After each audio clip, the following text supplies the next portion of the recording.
C'était un samedi matin comme tant d'autres, baignés d'un soleil pâle et d'un silence pesant dans leur petit appartement du Marais.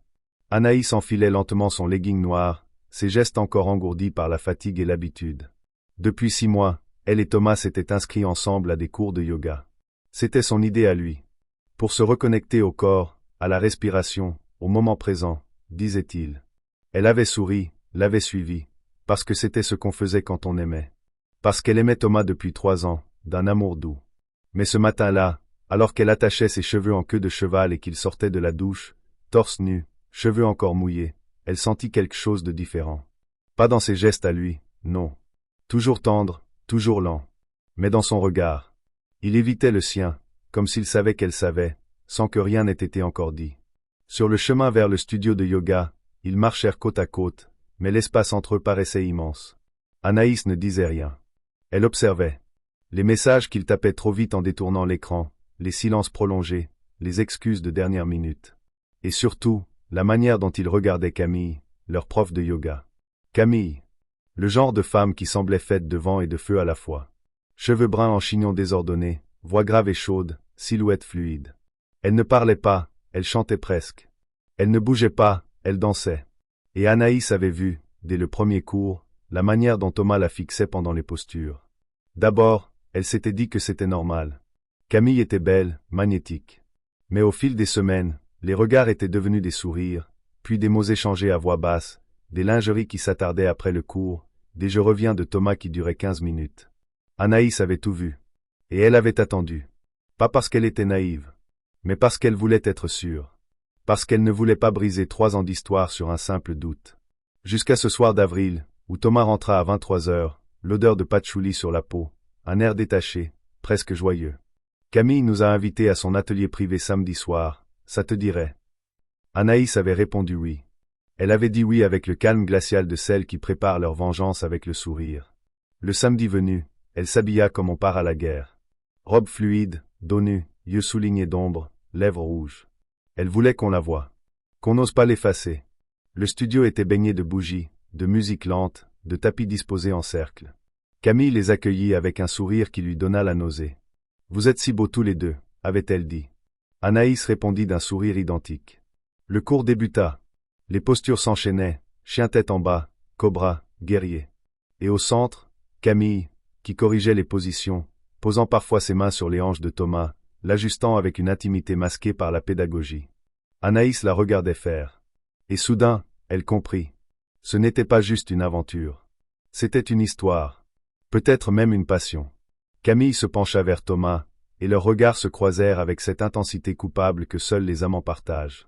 À ce moment-là, Anaïs sentit son cœur se briser. Pas violemment. Pas dans un fracas. Non. Doucement. Comme une corde trop tendue qui cède en silence.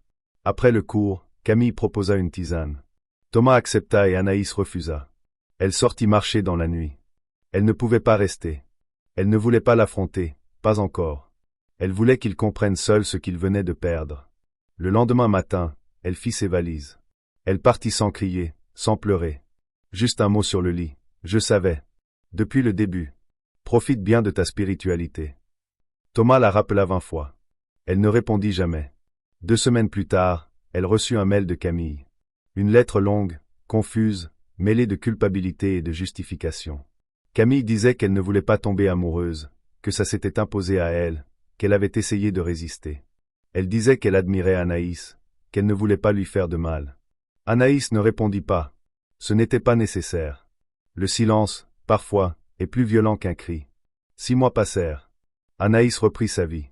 Elle s'inscrivit dans un nouveau studio. Changea de coiffure. Se remit à peindre. Et un jour, alors qu'elle marchait dans le 11e, elle croisa Thomas. S'approcha. « Tu es magnifique, dit-il. » Elle sourit. « Je l'ai toujours été. Tu ne le voyais juste plus. » Il voulut parler. Elle lui coupa la parole. « Tu sais le yoga, c'est censé t'apprendre à te connaître. À être en paix avec toi-même. T'as juste appris à trahir sans faire de bruit. » Puis elle tourna les talons. Et il resta là, figé, comme un homme qui réalise, trop tard, qu'il a perdu bien plus qu'une femme. Il avait perdu son centre, son équilibre. Et Anaïs, elle, retrouvait enfin le sien. Les jours suivant cette rencontre dans la rue furent étrangement calmes pour Anaïs, comme si, en croisant Thomas et en lui disant ces quelques mots, elle avait fermé à double tour la dernière porte qui menait encore à lui. Mais au fond, une autre idée avait germé en elle. Une idée lente, raffinée, presque élégante. Pas une vengeance brutale, non, Anaïs ne croyait pas à la colère explosive, elle croyait à la justice silencieuse, celle qui s'infiltre, qui dérange doucement, qui tord l'orgueil dans l'intimité. Alors elle se rapprocha d'un certain Julien, photographe connu dans leur cercle artistique, qu'elle avait rencontré lors d'un vernissage 3 mois plus tôt, et qui avait, à l'époque, tenté de la séduire sans succès. Cette fois, elle le laissa faire. Elle ne tricha pas, Julien était charmant, cultivé, passionné.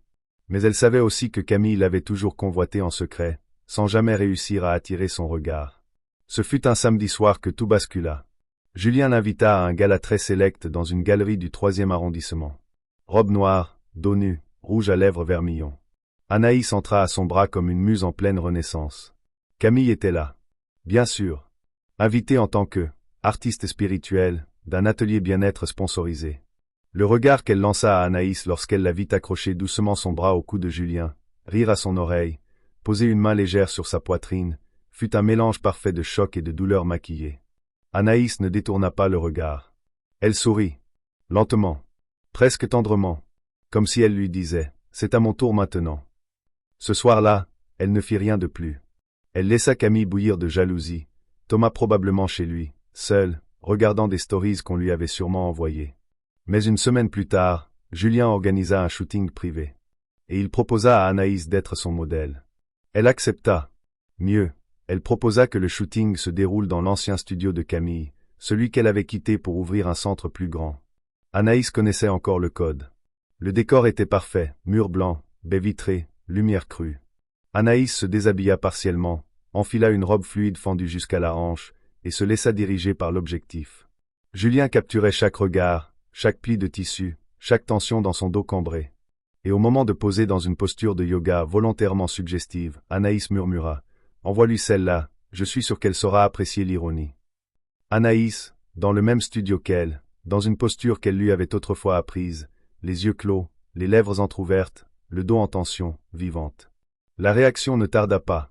3 heures plus tard, Camille appela Julien. Il refusa de décrocher. Anaïs, elle, souriait en silence. Elle n'avait pas besoin de parler. La douleur, cette fois, avait changé de camp. Et pourtant, quelque part en elle, un vide subsistait. Pas pour Thomas. Pour elle-même. Car même dans la revanche, on perd quelque chose. Alors elle décida de transformer cette blessure en force. Elle proposa à un centre culturel du quartier de lancer un cours de yoga et art, une fusion entre respiration, écriture, mouvement et expression plastique. Le projet séduisit. Il se développa. Anaïs devint peu à peu une figure du quartier. Les femmes venaient, nombreuses, attirées par cette énergie tranquille, cette beauté sans arrogance, ce regard de celle qui a souffert mais qui a transcendé. Thomas, lui, tenta une ultime approche. Il lui écrivit une lettre longue et brisée. Il disait qu'il ne dormait plus, qu'il regrettait chaque instant, qu'il revoyait leurs moments comme des mirages douloureux. Anaïs lut la lettre un soir d'orage. Elle la plia soigneusement, sans l'abîmer. Puis elle la brûla dans une petite coupelle en céramique, une flamme lente, presque bleue. Et ce fut fini. Définitivement. La trahison n'était plus un poids. Elle était devenue une œuvre. Un souffle et une renaissance.